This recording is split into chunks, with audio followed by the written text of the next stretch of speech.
Welcome. Good evening. My name is David Ellis. I'm the interim executive director here at the Harvard Museum of Natural History, and we're delighted tonight to present a talk by the MIT professor Whiston Spirn titled Restoring an Urban Watershed, Ecology, Equity, and Design. This lecture is the third annual in our New Directions in EcoPlanning series, which is made possible through a gift by the Harvard alums Michael Dyett and Heidi Richardson, who endowed this series for the purpose of highlighting individuals who are doing important work at the intersecting fields of architecture, land use planning, and ecology. And there's no one that more embodies that principle than Spirn, who I will introduce in just one moment. But first, an important announcement. The Extension School is arriving with 250 students at 7:30. So we will be leaving at 7:15. So we'll have a little bit of while for questions and answers, but there is a reception upstairs in the galleries afterwards, and that will be a time to ask your further questions quite easily. So, without further ado, Whiston Spirn, author, photographer, landscape architect, planner. Professor of Landscape Architecture and Planning at MIT, a member of the Department of Urban Studies and Planning, also a member of the Department of Architecture.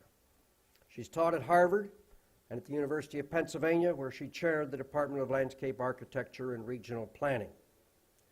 Prior to teaching, Spirn worked as a planner on many diverse projects, including developments in Houston, Toronto, and Sanibel, Florida. I think I like that last one best. She received a bachelor's degree from Harvard University and a master's of landscape architecture from Penn. Her books include the award-winning titles The Granite Garden, Urban Nature and Human Design in 1984, and The Language of Landscape in 1998. She's currently finishing a work, The Eye is a Door, a book on photography and the art of seeing. She's well known to us here at the Harvard Museum, as we hosted a fantastic selection of her landscape photographs several years ago as part of a temporary exhibition called Looking at Landscapes. Her work has also been shown in other prestigious institutions, including the MIT Museum, Vassar College, the New York Hall of Science. And her photography goes hand in hand with her work as a landscape architect and planner. And it is in this field that she has had a tremendous impact. Since 1984, she has worked on ecological planning and community design and development in inner city neighborhoods. She directs the West Philadelphia Landscape Project, an internationally recognized program that has integrated teaching, research, and community service for 23 years, almost 24. Her next book project grows out of this experience, top down, bottom up, rebuilding the landscape of community. She's earned numerous awards and distinctions for her work, including the International Cosmos Prize, Guggenheim Foundation Fellowship, and many more, too numerous to mention. We're honored to have Professor Spirn with us tonight to talk about the work she's doing in Philadelphia and deliver this year's New Directions in EcoPlanning lecture. Please welcome Whiston Spirn.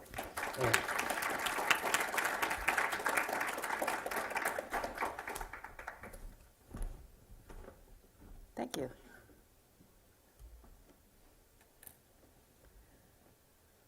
On April 30th, 1985, exactly 26 years ago, plus 1 month from today, at the Boston Public Library in Copley Square, I presented my vision for the future shape of Boston. I was there at the invitation of the American Institute of Architects.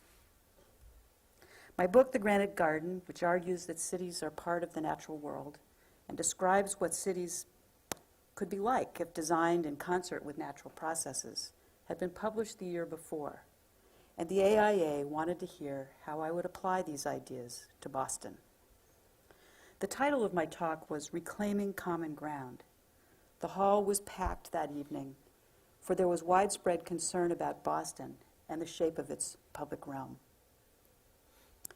My vision of Boston's future was shaped by some of the most urgent issues of the time: the pollution of Boston Harbor and shrinking water supplies, the decline in quality of public open space, and the deterioration of Boston's inner-city neighborhoods. Polluted water and closed beaches mocked plans to turn Boston Harbor into a state park, yet no waterfront neighborhood wanted the enormous new sewage treatment plant then under study. Deep cuts in the park department's budget had led to unkempt parks and playgrounds littered with smashed glass and broken benches. Arson, disinvestment, and illegal dumping had created vast trash-filled wastelands in inner-city neighborhoods, about 3,000 acres of vacated land. There was widespread dissatisfaction, but protests against the proposed sewage treatment plant, neglect of inner-city neighborhoods, and the urban park system all had different constituencies who perceived their concerns as unrelated. In 1985, my goal was, and still is, to weave together these different sets of concerns, environmental, social, economic, and aesthetic, to demonstrate how solutions to seemingly intractable, competing problems can address multiple purposes, and then to imagine how these might result in wonderful public places. That day, 26 years ago, I proposed a landscape infrastructure that would serve as a frame for rebuilding the city, one that would protect groundwater, improve water quality in the harbor, and be financed by funds that would otherwise be spent on the proposed sewage treatment plant.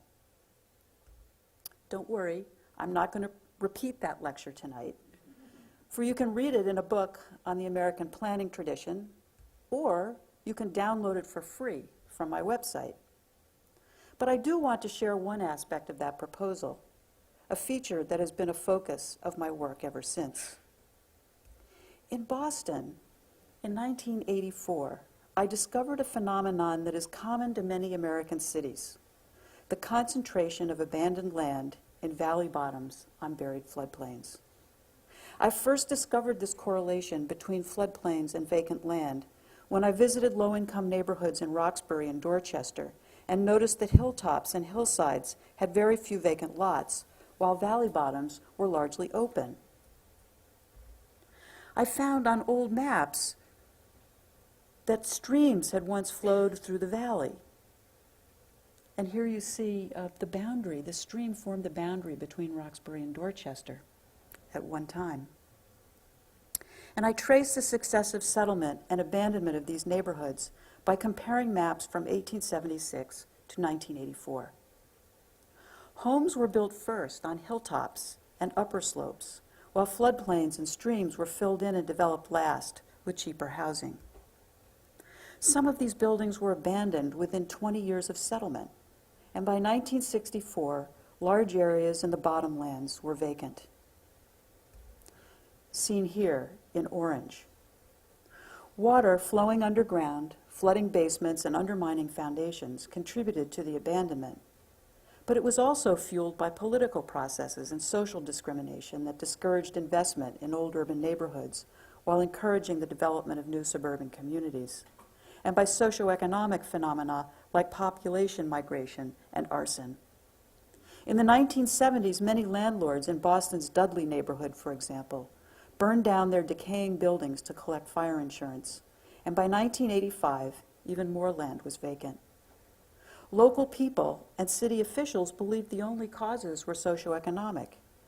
They did not see the connection to the natural processes of poor drainage and subsidence in the buried floodplain, and tragically, they made plans to rebuild on low-lying vacant land. Burying streams, like the one in the Dudley Street neighborhood, and turning them into combined sewers, which are huge conduits carrying both stormwater and sewage, created another problem besides flooding and subsidence: combined sewer overflows. After a heavy rain, so much stormwater comes off the streets and flows into the sewer, mixing with all the wastewater from homes and businesses, that there's too much volume for sewage treatment plants to handle. so untreated sewage overflows directly into rivers and harbors, the combined sewer overflow. Such was the case in Boston and in many old cities that were built when it was standard practice for sanitary and storm sewers to be combined. In the 1970s, many cities separated the sanitary and storm sewers so that stormwater flows directly into rivers and doesn't overload the treatment plants. Then scientists discovered that this change didn't improve water quality as much as they'd expected because urban stormwater also is polluted. Current wisdom holds that cities should probably treat stormwater runoff as well as sanitary sewage. It's actually an advantage to have a combined system. But the problem then is how to deal with massive volume of water that needs to be treated after heavy rainstorms. Should cities build enormous new sewage treatment plants, as Boston did in the 1990s?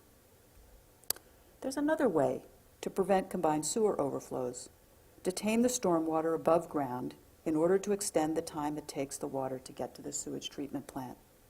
The city of Denver, for example, has built greenways like this one and stormwater detention basins since the 1960s as a regional flood control system that is also a system of parks and plazas. This plaza, designed by landscape architect Larry Halpern's office in the 1970s, is a detention basin. Look again at the buried floodplains in inner city neighborhoods. They should be recognized as an important structural part of the landscape, a special zone where buildings shouldn't be built. Imagine if they were reconstructed as greenways, parks, and plazas. A landscape infrastructure designed to detain and filter stormwater will prevent floods and combined sewer overflows downstream, improve regional water quality, and could improve living conditions in inner city neighborhoods. This design for the buried floodplain in the Dudley Triangle was proposed by a student in my studio at Harvard in spring of 1985.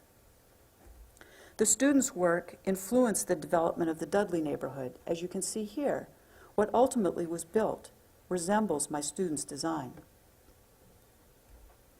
When I proposed these ideas that night at the Boston Public Library in 1985, this was not a radical proposal. My contribution was simply to apply well-accepted watershed planning practice to ultra-urban sewered watersheds and to link watershed management with community development. My proposal got a lot of attention. It was featured in the Boston Globe and considered by the governor's cabinet, but it came too late in the political process. Engineering and construction firms were already lined up to get the fat contracts to design and build the new mega sewage treatment plant, now Deer Island. And my colleagues at Harvard's Graduate School of Design, where I was an untenured associate professor, were skeptical. One senior colleague warned me that I was putting my tenure at risk by taking my students into dangerous inner city neighborhoods. As it turned out, I was recruited the next year by the University of Pennsylvania, which proved to be a more hospitable home for this work. When I arrived at Penn in fall 1986 to succeed Ian McCarg as chair of the Department of Landscape Architecture and Regional Planning, I was determined to continue my research on vacant land as a resource for restoring waters and rebuilding neighborhoods. And in West Philadelphia's Mill Creek watershed and the Mill Creek neighborhood at its heart, I found the same phenomena that I'd observed in Boston. In the 1980s and 90s, Mill Creek was among the poorest neighborhoods in Philadelphia, yet it was also home to many well-educated, middle-class residents, almost all African American.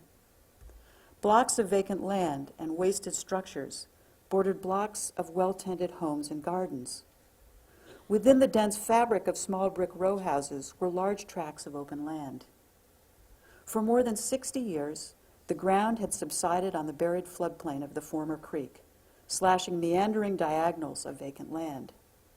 Woodlands, meadows, and many community gardens grew within Mill Creek's buried floodplain on the site of former homes. Despite the importance of the stream and its floodplain, however, they were not depicted on planners' maps and architects' plans. Historical maps, however, like this one of 1872, do depict Mill Creek and the mills along it. In the 1880s, Mill Creek was buried in a sewer its floodplain filled in and built upon. Here, an atlas from 1927 shows the curving line of the sewer under the houses. Although the creek now flows in a pipe, the valley bottom still functions as a floodplain where groundwater seeps. Enclosed in its sewer, Mill Creek drains the stormwater and carries all the wastes from half of West Philadelphia. Over the years, the ground has caved in repeatedly along the old sewer. A few months after my arrival in 1986, I met the director of the City Planning Commission, who insisted that in Philadelphia there existed no link between buried floodplains and vacant land, and thus no need for landscape infrastructure proposals like the one I'd made for Boston, and like the one the Philadelphia Water Department would make more than 20 years later. A lot of work lay in the years between 1986 and 2009, and a lot of damage done through disregard and expedience. The West Philadelphia Landscape Project began in 1987. The Mill Creek Watershed, which drains all the stormwater and sewage from over half of West Philly, has been my laboratory ever since. The West Philadelphia Landscape Project, the context for my research, practice, and teaching. My goal is to understand how natural and cultural processes interact to shape urban landscapes, and how to intervene in and shape those processes in order to create human settlements that are healthier, more economical to build and maintain, more resilient, more beautiful, and more just. The Mill Creek neighborhood is an ideal place to study such issues. It's shaped by all the processes at work in inner-city America. It was laid waste by the flows of water and capital, and by the violence of redevelopment and neglect. Known by locals as the Bottom, Mill Creek is one of many such black bottoms in the U.S. They are at the bottom economically, socially, and topographically. In the project's first phase, from 1987 to 1991, my students, colleagues, and I studied the Mill Creek watershed and collaborated with Philadelphia Green on built projects. Together, we designed and built dozens of community gardens and blockscapes. From the very beginning, design and construction of small-scale projects like these proceeded simultaneously and interactively with the completion of a database and plans for the larger watershed. What we learned in working with people and evaluating built projects informed the planning, which in turn influenced the design of other projects. Right from the start, community gardens provided models for how to approach planning the larger neighborhood and watershed. This garden is a town. We have everything but a penal colony, Hayward Ford, the president of Aspen Farms Community Garden, told my students in 1988. The garden's plots were laid out in a grid, divided by straight paths, much like Philadelphia's streets. There were shared resources like the compost pile and the water supply and irrigation system. But it isn't all 50 beds of roses, Ford told us. There are 50 different people with 50 different ways of seeing things and 50 different ways of doing things. And everybody, of course, is always right. Just like any community. In 1975, the gardeners had reclaimed a vacant lot on the buried floodplain, and this is how it looked by 1988. The gardeners wanted a large meeting place, and my students' task was to design it. It was a complex design problem. Think about it. Carving out a place for meeting meant taking away space from several garden plots, much like trying to find space for a new common use in an already developed neighborhood. Most students proposed a circular or square space for meeting. Some cited it in the middle of the garden, some at the corner nearest the street, some at the entrance. All of them offered good reasons for their decisions based on what they'd heard the gardeners say. But one student, John Widrick, went back to Aspen Farms to get comments on his designed circular meeting place in a central location. He was completely unprepared for the gardeners' reaction. To them, his proposal was a disaster. What we had idealized as one big community was actually several smaller groups, each with its singular territory and leaders. Widrick's original scheme not only displaced several garden plots, it disposed of most of one group's entire territory. He returned to campus and started all over, beginning with what he'd learned about the garden's politics and turfs. A meeting place need not be circular or square, he reasoned. A path is also a place to meet. John's new design called for widening the garden's central path by shaving a few feet off the many plots along it. When the students presented their designs to the gardeners chose to build John's. Benches and raised flower beds line Aspen Farms' Main Street, forming a boundary between the public path and the private garden plots. Small openings lead to the garden plots beyond, which form small neighborhoods within the larger garden. After construction of the new Main Street, gardeners competed with each other for the best flower beds along the main path, outside the gate to their plots.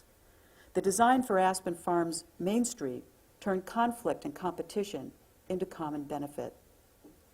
Since 1989, when it was built, this meeting place has served the gardeners well. It also laid the foundations for friendships and collaboration between the West Philadelphia Landscape Project and Aspen Farms that has continued ever since, here in 1998, and here last summer and last fall. A design for Westminster Community Garden provided other lessons. In 1987, this narrow lot on the corner of Westminster and May Streets had been vacant for many years, full of trash and junkies' needles. The neighbors had never gardened before. They simply wanted to get rid of the vacant lot.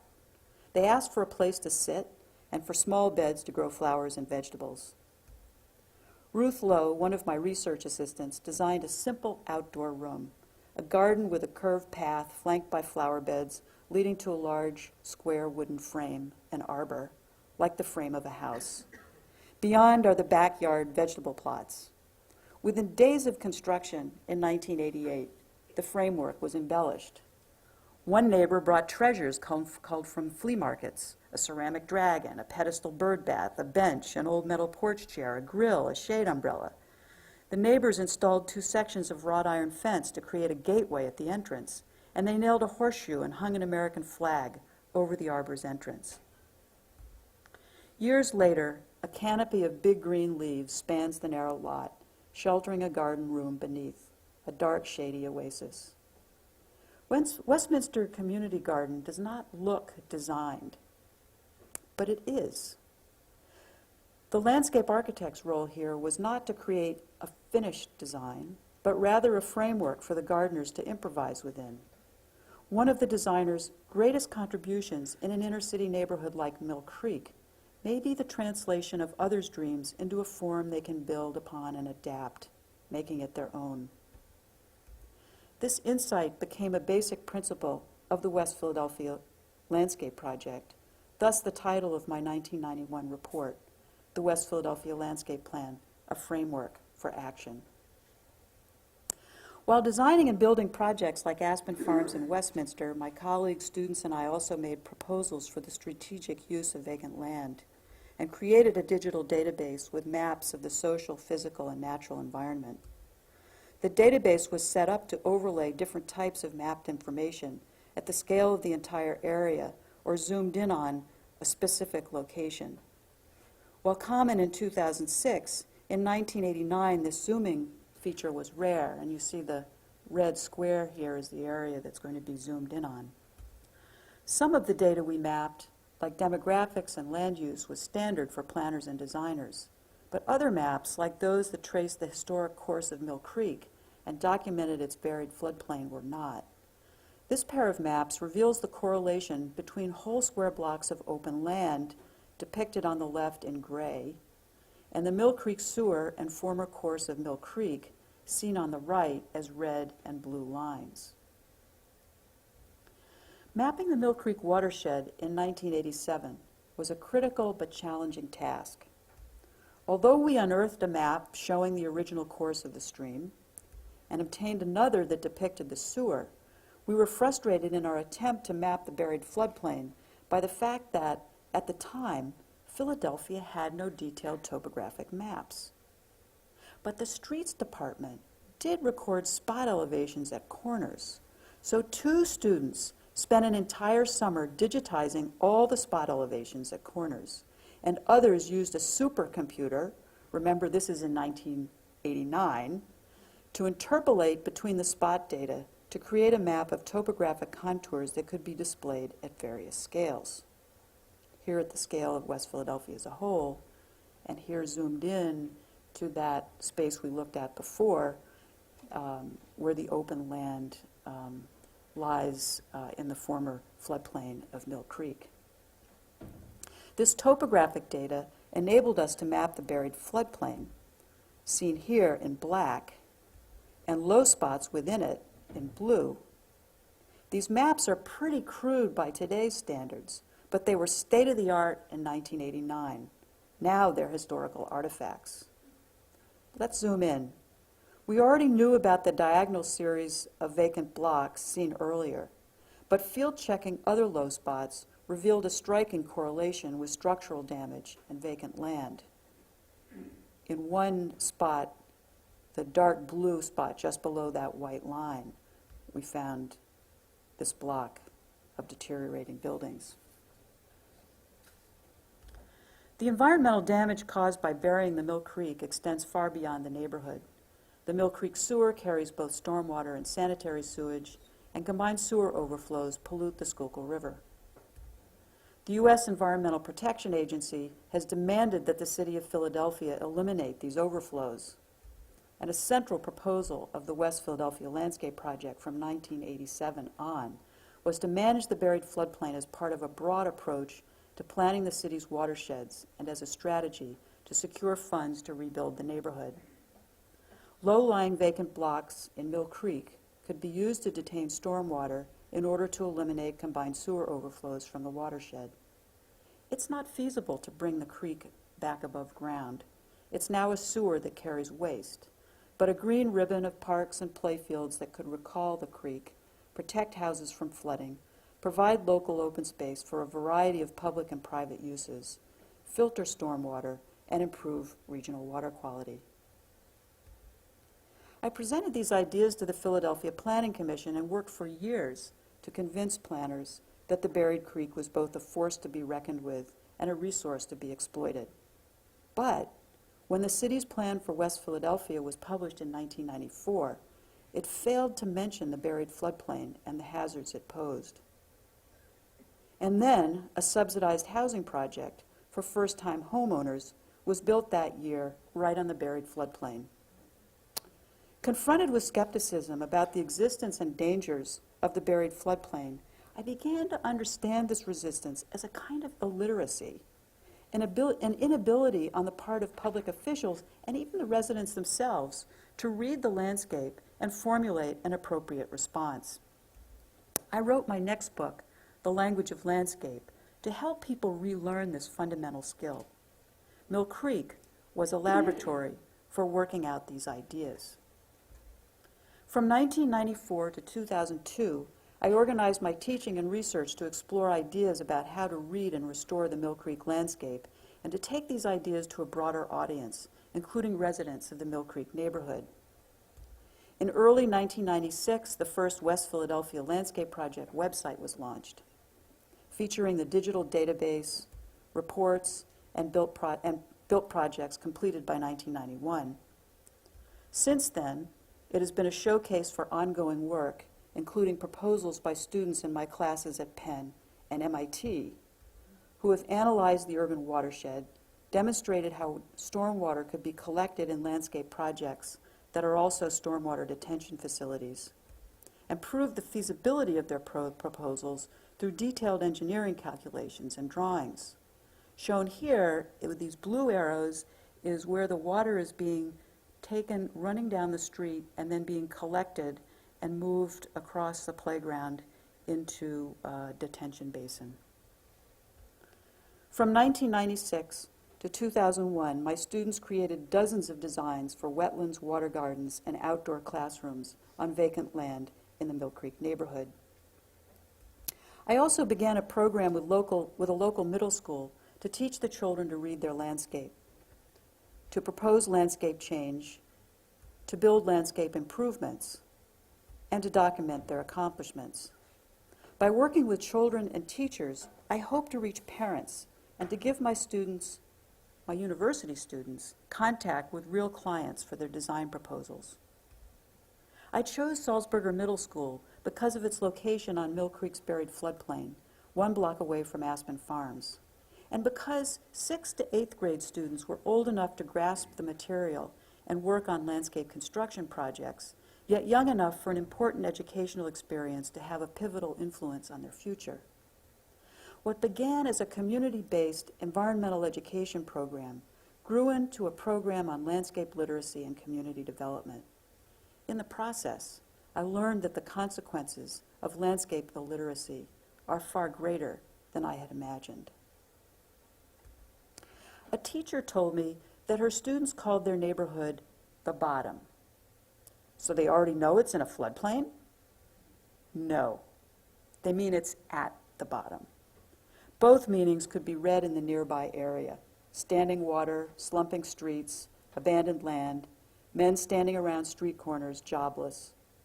The school's science curriculum stressed the global importance of tropical rainforests, but ignored local features like the Mill Creek watershed and the plant succession taking place on vacant lots. Once a year, the science teacher took students to a nature center out in the suburbs to see and study nature, even though the same plants were growing on vacant lots a block from the school. To change the perception that Mill Creek had nothing to do with nature was a challenge. It was also hard to persuade students that the neighborhood had ever been different or that it might be changed. At the start of the Mill Creek program, as the teachers called it, my students taught weekly workshops on the urban watershed. Teachers followed up with further assignments. The students did what was asked of them, but the creek wasn't real to them. When my students spoke of designs for change, the children replied, "It won't happen. Someone will wreck it." Studying the history of the neighborhood proved to be the key that unlocked their imagination. The breakthrough came 6 months into the Mill Creek project, the catalyst a series of 8 weekly classes taught by my students. The sessions focused on successive time periods from the 1600s to the present and future. There were no lectures and no textbooks. My students brought in primary documents, photographs, maps, and texts, like the newspaper report of a sewer cave-in, and architect Louis Kahn's proposal for the redevelopment of Mill Creek in the early 1950s. Then they posed a series of questions to help the children draw out meanings from the documents. By breaking up big questions into smaller ones which the children could answer, my students led them to develop a hypothesis and find evidence to support it. The goal was to enable them to transfer the process of reading historical documents to the reading of their landscape, which in itself is a historical document. During one class, a 13-year-old looked at a photograph from 1880 showing stream and the sewer under construction. "You mean there really was a creek?" she exclaimed. From then on, the kids were hooked. Their energy carried over into the next class, which focused on planning for the future. A few weeks later, staff from the Philadelphia Planning Commission visited the class. Kids asked the planners, "Why did you let those new houses be built on the buried floodplain? What are you doing about the Mill Creek sewer?" The planners were impressed by the students' grasp of history and by their astute proposals.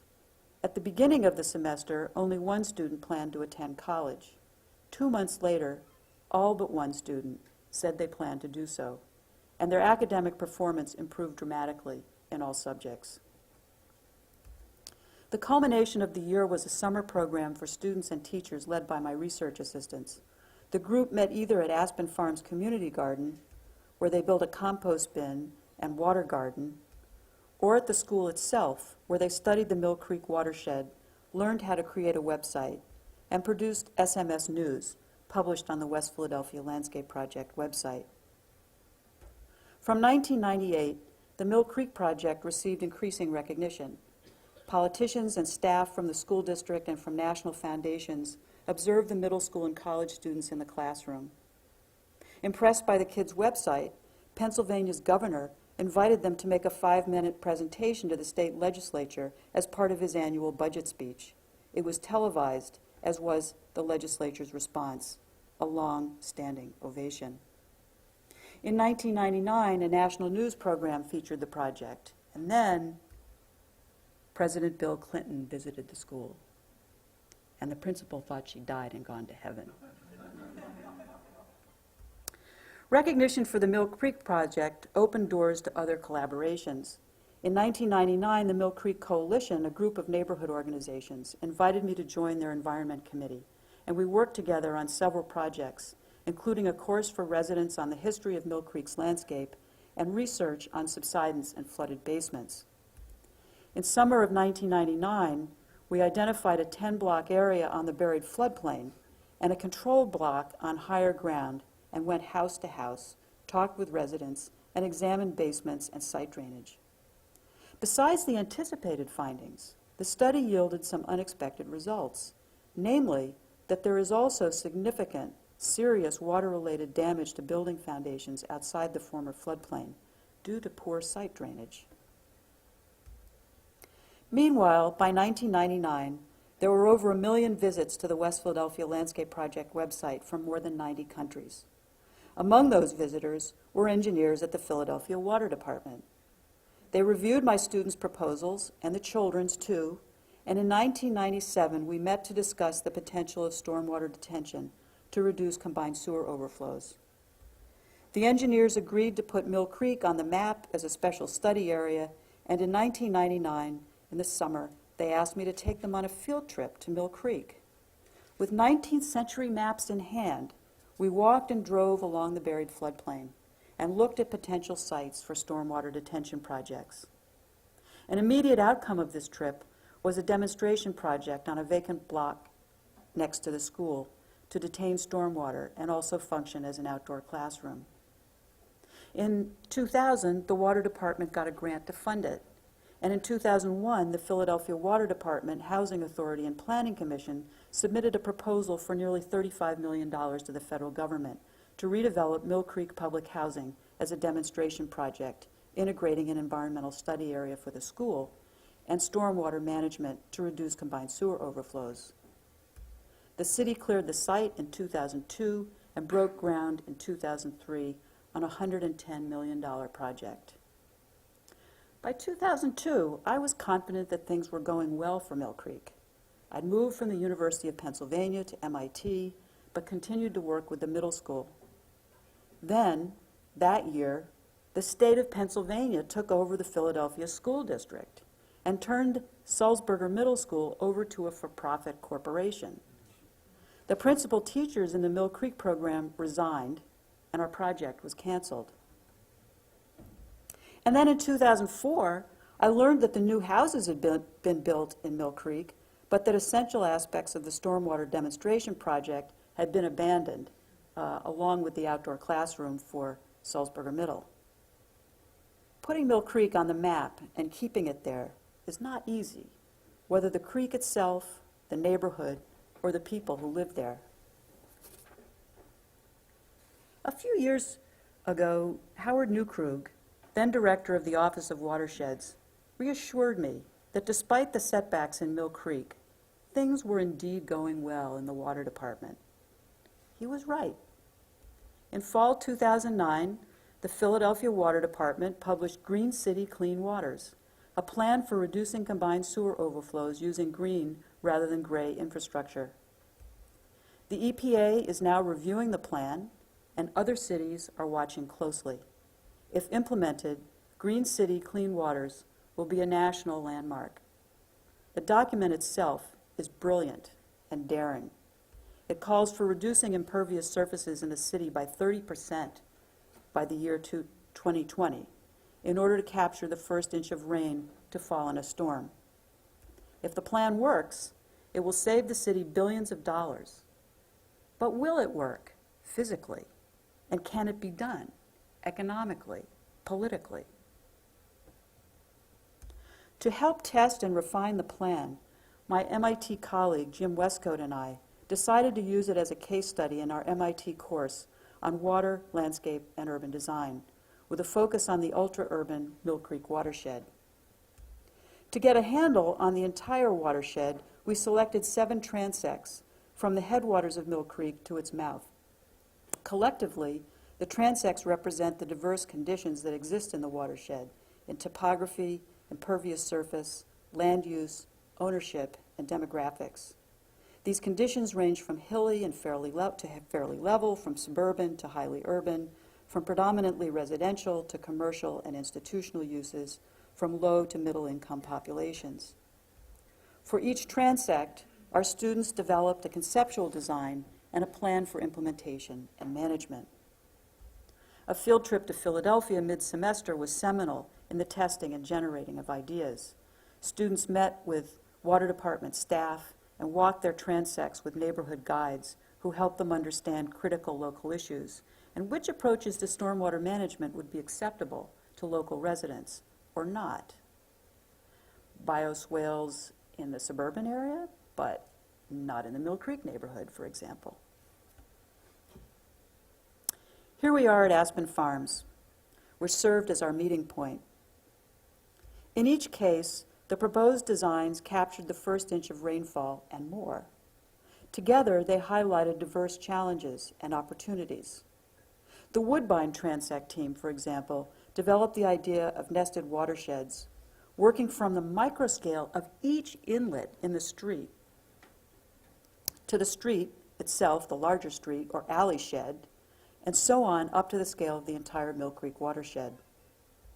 Another team proposed the idea of blue streets, which would integrate a system of underground storage with street trees and bikeways.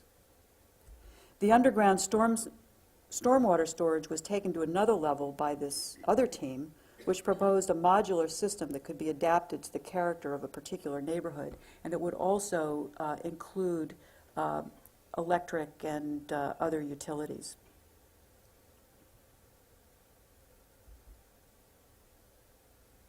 A fourth team saw parking lots as an opportunity.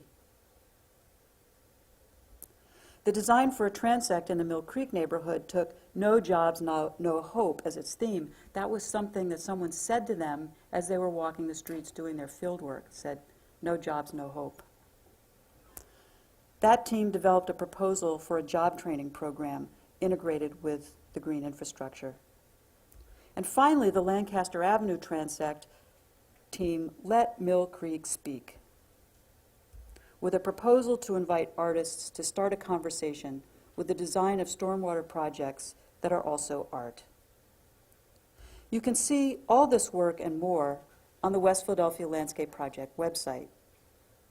Jim and I plan to build on these findings in another class next fall.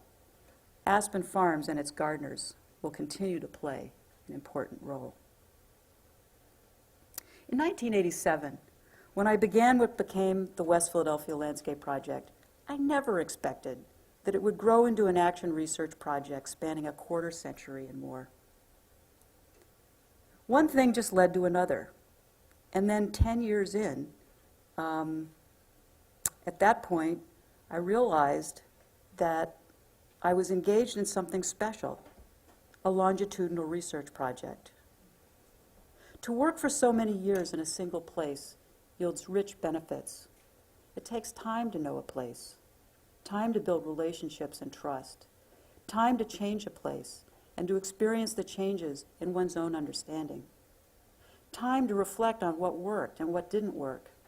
Over the years, the West Philadelphia Landscape Project has had successes and failures, and it's from failure that I've learned the most. In fact, it was the failures that kept me going. Most conspicuous was the failure to convince city officials that there was a correlation between vacant land and buried floodplain, and to convince them that this afforded opportunities to rebuild the neighborhood. Once, I thought myself above politics, but I now believe that all design has a political dimension, and that a plan for implementation and management must be an integral part of every design. Now, landscape projects alone cannot solve problems like poverty, unemployment, and the physical deterioration of housing and public infrastructure. But even small incremental improvements to the urban landscape can improve significantly how a neighborhood looks and functions, and the quality of life. Successful landscape projects can also serve as catalysts for other community development projects and as important adjuncts to social programs such as education, job training, and employment. I now believe that when working in a neighborhood like Mill Creek, physical improvements and social programs should go hand in hand, not one without the other. Built projects gave Sulzberger and Penn students the opportunity to apply knowledge they learned in the classroom and to effect tangible change. And then that tangible change that they effected in the neighborhood remained as a symbol of all that they'd learned. A new website brings together the work of the past 24 years, including an archive of the digital database and other past projects. On the home page is a scrollable, scalable map of Mill Creek that flags locations of particular significance, such as the buried floodplain. Clicking on the flag links to more information. There are several flags on the site of the middle school, including a link to the video of the children's presentation to the state legislature and the standing ovation they received afterward. In the works is an online network of the hundreds of people who have been part of the project over the past 2.5 decades. These partners, former students, including the middle schoolers, teachers, neighborhood residents, and public officials, continue to visit the website and still contact me, but they have no means of meeting one another or staying in touch. Fatima Williams, for example, now in her mid-20s, has a graphic and web design business. She learned HTML in the Mill Creek project as an 8th grader. To visit the website is to see and appreciate not only the neighborhood's problems, but its many resources. To recognize resources is not to deny the problems, but to see each in the context of the other. These resources are readily apparent once one is prepared to see them. One who assumes that the city has supplanted nature is not likely to see the effects of the natural processes that still shape its landscape. Another who believes that the city has degraded nature is apt to see only pollution and fail to see the vigorous plant growth on vacant lots as a regenerative force.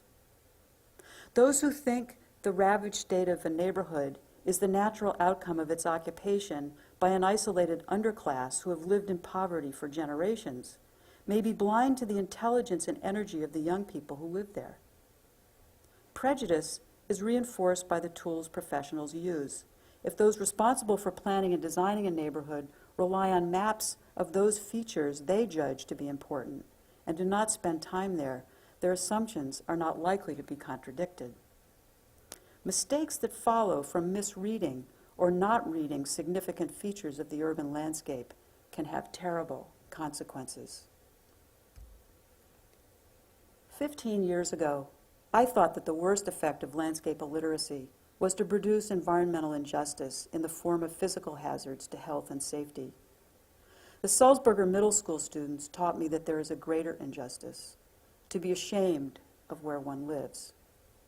To feel ashamed of one's neighborhood saps self-esteem and can engender a sense of blame and resignation. Before the children learned to read their landscape more fully, many thought that the neighborhood's distressed conditions were the fault of the people who lived there. Learning how the place came to be that way gave them a sense of relief. Gaining the skill to read the landscape and its history, they began to see their home more positively and formulated ideas for how to improve it. They challenged public officials and impressed them with articulate proposals. Verbal literacy, the ability to read and write, is commonly acknowledged as an essential skill for the citizen to participate fully and effectively in a democratic society. Teaching literacy became a cornerstone of the American Civil Rights Movement of the 1950s and 60s. It began as a means to increase voter registration among blacks through the promotion of literacy, and then evolved into a forum for discussion and catalyst for political action. When I first read about literacy and the American Civil Rights Movement, and about Paulo Freire's adult literacy programs in Brazil, I was struck by the many parallels to my experience with landscape literacy in Mill Creek.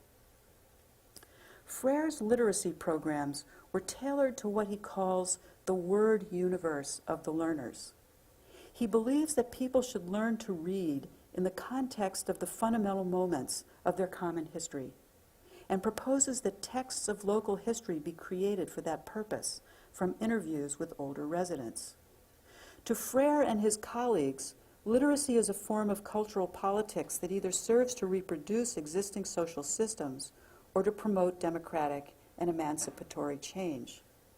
For them, the goal of literacy is to understand and transform the world. Reading, they say, always involves critical perception, interpretation, and the rewriting of what is read. Understanding their own landscape certainly opened wider vistas for the middle school students. It introduced them to broad political and environmental issues and promoted other learning. In Frere's terms, it enabled them to develop a positive self-image before grappling with the type of knowledge that is outside their immediate world. It is only after they have a grasp on their world, says Frere, that they can begin to acquire other knowledge. Like verbal literacy, landscape literacy is a cultural practice that entails both understanding the world and transforming it. To read and shape landscape is to learn and teach, to know the world, to express ideas, and to influence others. One difference between verbal literacy and landscape literacy, however, is that many professionals responsible for planning, designing, and building the city are not landscape literate. After 6 weeks' investigation of the history of their neighborhood, the children were more literate than many professionals, and some of their proposals for the neighborhood were more astute.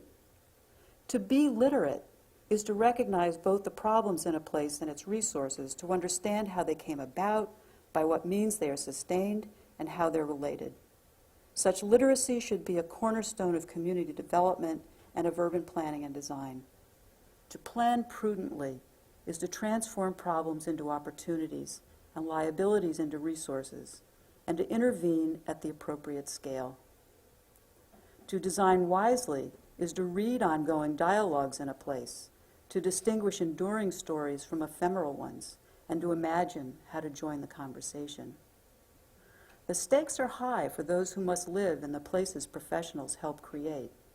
Like literacy, urban planning and design are cultural practices that can either serve to perpetuate the inequities of existing social structures or to enable and promote democratic change. Thank you.